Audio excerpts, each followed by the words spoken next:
Of course we are SB19! Awesome. Welcome to my channel, my Showbiz Corner. Viewers, supporters, subscribers. Of course we are SB19!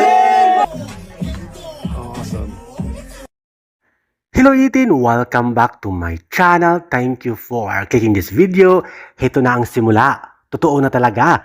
Ang GOAT ng SB19, greatest of all time dahil invited sila at interview sa Apple Music interview at podcast. Dahil sa Apple Music podcast, hindi ka i-interviewin pag hindi ka malaking stars, malaking musician, biggest artist sa buong mundo. Pero SB19, finally, na-interview sa ibig sabihin, greatest of all time ang ma-interview sa isang Apple Music podcast na nakabase sa Amerika, of course, Apple Music US of A. Ito yung isa sa mga greatest of all time na nangyayari ngayon sa ating SB19.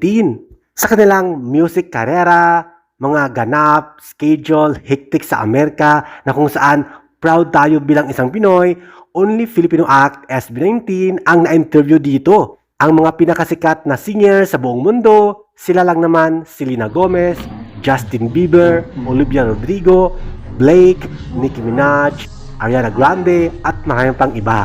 At heto nga, SB19 made a history na interview at naimbitahan sa Apple Music Podcast at Talk Show. Kaya naman, congratulations at proud Pinoy tayo!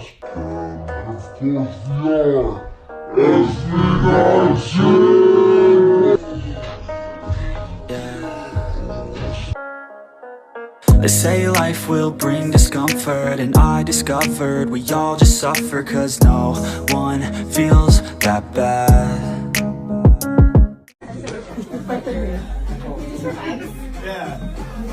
What is up everyone? This is Pablo.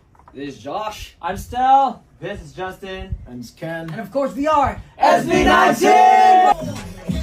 Awesome. Thank you for watching, guys. See you in the next video and update. Please like and subscribe to my channel. Keep watching. God bless everyone, and always remember, be yourself and be a good one.